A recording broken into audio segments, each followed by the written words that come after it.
Hello दोस्तों, आप सभी का स्वागत है अपने YouTube चैनल पे। दोस्तों आज हम सीटेट गणित शिक्षण के 16 दिसंबर 2021 के 15 प्रश्नों को देखेंगे। तो चलिए दोस्तों वीडियो को प्रारंभ करते हैं। दोस्तों यदि वीडियो पसंद आए तो मेरे चैनल को लाइक, शेयर और सब्सक्राइब कीजिएगा। एक बच्चा वर्ग और आयत में अंतर नहीं कर पा रहा है। वह दोनों को एक ही श्रेणी में निर्धारित करता है। वेन हिले के ज्यामितीय तर्क के सिद्धांत के अनुसार छात्र किस चरण पर है? इस प्रश्न का उत्तर होगा ऑप्शन डी, दृष्टिकरण स्तर। अगला प्रश्न है, निम्न में से कौन सा क्रम प्राकृत संख्याओं का योग सिखाने की शुरुआत के लिए उपयुक्त होगा? इस प्रश्न का उत्तर होगा ऑप्शन बी, प्रासंगिक स्थिति के द्वारा एक अनुभव प्रदान करना, स्थिति को मौखिक रूप से समझाना, चित्रों के माध्यम से स्थितियों को निरूपित करना, स्थितियों को चिन्हों से प्रदर्शित करना।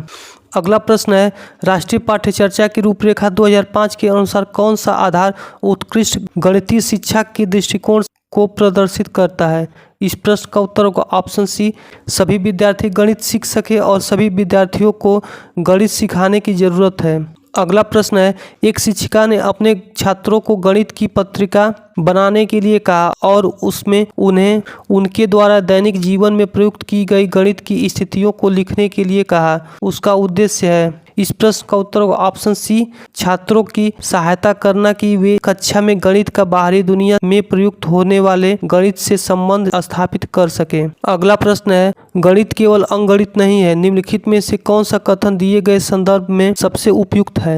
इस प्रश्न का उत्तर होगा ऑप्शन डी, गणितीय पाठ्यचर्या में गणित के क्षेत्र जैसे आकार, स्थानीय संबंधी समझ, मापन, आंकड़ों का प्रबंधन को आवश्यक रूप से स्थान दिया जाए। अगला प्रश्न है, निम्नलिखित में से किस अवधारणा को सिखाने के लिए डायस ब्लॉक का उपयोग नहीं किया जा सकता? इस प्रश्न का उत्तर होगा ऑप्शन ए, प्रायिकता। अगला प्रश्न है, एक छात्र को जब 6065 को संख्या के रूप में लिखने के लिए कहा जाता है तो उसने इसको 665 लिखा। इस प्रकार की त्रुटि क्यों हुई? इस प्रश्न का उत्तर होगा ऑप्शन डी, छात्रों ने स्थानीय मान की अवधारणा को नहीं समझा है। अगला प्रश्न है, योग की एक समस्या 234 + 42 को हल करते हुए एक विद्यार्थी ने जोर से कहा, यदि वह 40 होता तो उत्तर 244, 254, 264, 274 होगा, परंतु यह 42 है, इसलिए यह 274 + 2 276 होगा, इसलिए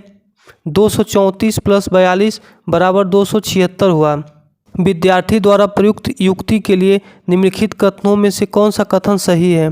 इस प्रश्न का उत्तर होगा ऑप्शन डी, गणित में अनौपचारिक रणनीतियों का उपयोग एक शिक्षक को बच्चे की अवधारणात्मक समझ की प्रक्रिया को जानने में सहायता करता है। अगला प्रश्न है, कुछ छात्रों में भागफल और शेषफल शब्दों के साथ उलझन है। छात्रों में इस प्रकार की उलझन को दूर करने के लिए निम्न में से कौन सी नीति उपयुक्त है? इस प्रश्न का उत्तर होगा ऑप्शन सी, मूर्त पदार्थों का प्रयोग किया जाए और छात्रों को कहा जाए कि वे इससे भिन्न प्रकार की समूह बनाएं और समूहों की संख्या और समूह के बाहर की वस्तुओं का निरीक्षण करें। अगला प्रश्न है, निम्नलिखित में से कौन सी योगात्मक मूल्यांकन की विशेषता नहीं है? इस प्रश्न का उत्तर होगा ऑप्शन सी, यह छात्रों के सामर्थ्य और कमजोरियों का निदान करने पर केंद्रित है। अगला प्रश्न है, निम्नलिखित में से कौन सा गणित शिक्षण का सर्वाधिक वांछनीय गुण है? इस प्रश्न का उत्तर होगा ऑप्शन बी, अर्थपूर्ण और चुनौतीपूर्ण प्रश्नों का निर्माण करना और उसको छात्रों के सामने रखना। अगला प्रश्न है, गुणन की अवधारणा का परिचय देते हुए सुश्री नीतू कक्षा 2 की अध्यापिका ने शाब्दिक समस्या से प्रारंभ किया, जैसे कि एक परिवार के 4 सदस्य हैं और यदि प्रत्येक सदस्य को दोपहर के खाने में 3 रोटी की आवश्यकता है तो कुल कितनी रोटी की आवश्यकता होगी? अवधारणा के परिचय के लिए इस प्रकार की शाब्दिक समस्याओं का क्या उद्देश्य है? इस प्रश्न का उत्तर होगा ऑप्शन बी, वास्तविक जीवन की परिस्थितियों का गणितीय समस्याओं से संयोजन करने के सामर्थ्य को विकसित करना। अगला प्रश्न है, निम्न में से कौन से गणित की प्रकृति के अनुसार सही है? इस प्रश्न का उत्तर होगा ऑप्शन बी, गणित की अपनी भाषा है तथा गणितीय अवधारणाएं अमूर्त होती हैं। अगला प्रश्न है, प्रत्योक्षकरण और निरूपण प्राथमिक स्तर पर शिक्षण में सुनिश्चित की जाने वाली महत्वपूर्ण प्रक्रियाएं हैं। इस प्रश्न का उत्तर होगा ऑप्शन ए, उच्च गणित में बीजगणित और ज्यामिति को पढ़ाने के लिए निहितार्थ है।